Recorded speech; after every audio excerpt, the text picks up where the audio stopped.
Now I'd like to introduce, I guess, our final speaker. It's tough to say final speaker because you never know if somebody can walk in the door. But somebody who is involved on a day-to-day basis in looking out and seeking to protect the lives of millions of people who live in the Middle East, who are trying to live there peacefully, but are threatened by the surrounding countries. And his day is spent dealing with people in the government here, the government in the Middle East, in Israel, and just really trying to ensure that their lives are better. But he takes time in Israel and here to try to look out for their other needs as well, to make sure that in Israel people have food. And he's here today because he's concerned about the fact that there are people in the Jewish community in New York City who need food. Ladies and gentlemen, the Executive Vice Chairman of the Conference of Presidents of Major American Jewish Organizations, Malcolm Homeland.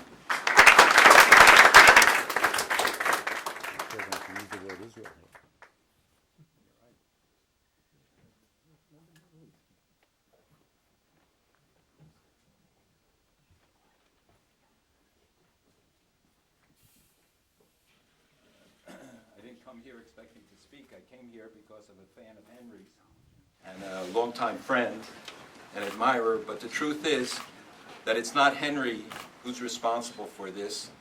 It's Susie, who's sitting there quietly back there hiding, who deserves the credit, and Henry helps her do it. But you know full well he couldn't do it if she didn't support it.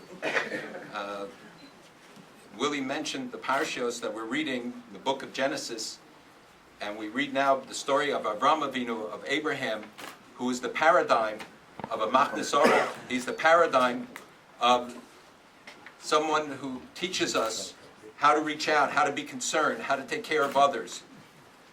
And even when it describes the visit of the three visitors or angels, it tells how he ran to despite being under a medical condition, he ran to feed them. He ran to take care of their needs. And it is really a model and appropriate that its dedication takes place during these weeks, because we look back not in order to dwell on the tragedies or troubles of the past, but as a model for what we have to do today and in the future.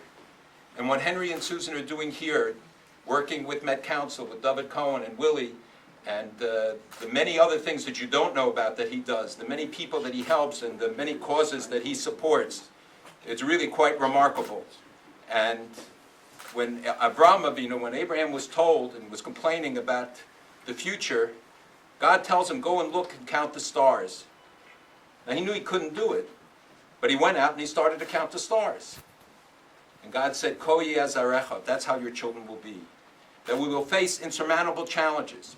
You see the debate today in the world about poverty, about taking care of people. Everybody says it can't be done. We don't have enough resources. It can't be done. It can be done when you have people with that foresight and commitment, like the Orensteins and the agencies like Met Council and MASBIA, to carry it out, and elected officials who care enough to get involved and be supportive. So it's really a pleasure for me to be here. It's a relief from the United Nations today, where we're getting killed, and to be in a good place where we see good things being done by good people. Thank you, Malcolm. And last but not least, I want to thank and acknowledge Isaac Jacobowitz and his friends who were here, who were major helpers and supporters of MASBIA, and who made a big difference.